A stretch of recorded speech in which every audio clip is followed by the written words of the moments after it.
More than 125 people were injured early this morning when a Chicago-bound passenger train jumped the tracks in western New York State. NBC's Robert Hager has been following the story. He's in our Washington newsroom with more. Bob, what can you tell us?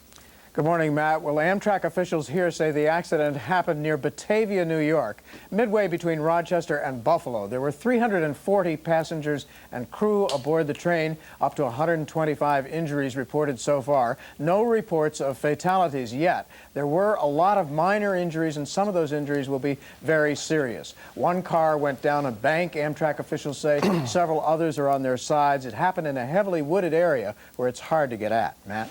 All right, Bob, this has not been a great year for Amtrak. Are experts pointing to any reasons why they're having a string of bad luck? No, they had this bad accident that started it off in last September in Mobile, Alabama, but that was when a barge hit a bridge that the train was going over, so that wasn't Amtrak's fault. They had another bad one last May in Smithfield, North Carolina, 1 killed and hundreds injured, but that one was the fault of a passing freight where there was some overhanging freight that knocked the Amtrak train off the track, so none of these have been Amtrak's fault. All right, Bob Hager, thank you very much. It may have been the longest night of Roger Altman's life. The Deputy Treasury Secretary took a grilling from the Senate Banking Committee. It lasted until 2 a.m. Washington time. Today, the panel puts whitewater questions to Altman's boss, Lloyd Bentsen.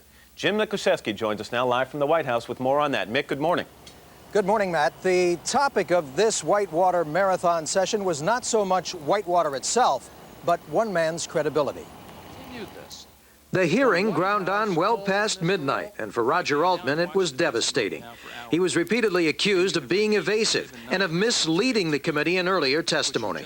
Not only didn't you answer my question, not only didn't you tell the truth, you didn't tell the truth on the question you made up.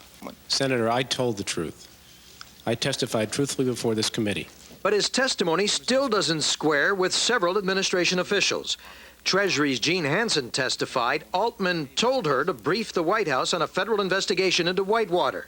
Altman denies it, but even some Democrats don't believe that. Is it really believable for this committee? Altman also disputes statements about Whitewater meetings from key White House officials, like Harold Ickes and Maggie Williams. Your recollection seems to be differing with a whole list of people. One serious blow came earlier from Chief of Staff Josh Steiner, who wrote in his diary that Altman had gracefully ducked committee questions. Make a distinction between ducking and lying. If I were to describe that testimony today, I would undoubtedly choose different words. Throughout the grilling, Altman stuck to his guns and his story. I'm prepared to sit here until hell freezes over to answer every question you want to ask. But ultimately, that may not save his job. While Altman still has the confidence of the White House, it appears he lost a big chunk of his credibility with Congress. He goes before the House today. Matt? All right, Jim, thank you very much. Whitewater is likely to get more than just a passing mention tonight at a primetime White House news conference. But President Clinton will try to focus attention on health care reform. He's throwing his support behind a reform bill offered by Senate Majority Leader George Mitchell. Joe Johns is with us now from Capitol Hill. Joe, good morning. Good morning, Matt. Mr. Clinton wants to take the issue directly to the public. The presidential news conference comes with a flurry of politics and public relations on health care. As Hillary Clinton held a rally with sympathetic healthcare professionals, a caravan of health reform supporters began arriving in Washington. Mrs. Clinton plans to meet with them later today. Meanwhile, Senator George Mitchell's new proposal has something for everyone in it.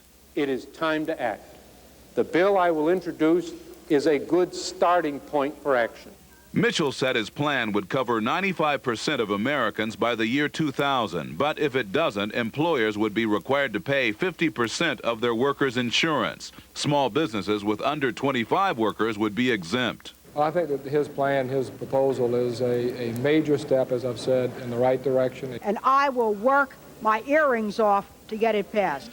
Still, some senators are opposed to forcing businesses to contribute. Even though it is out there in the distance, it seems to me anyway that the employer mandate is just, it's there, and it's really not acceptable.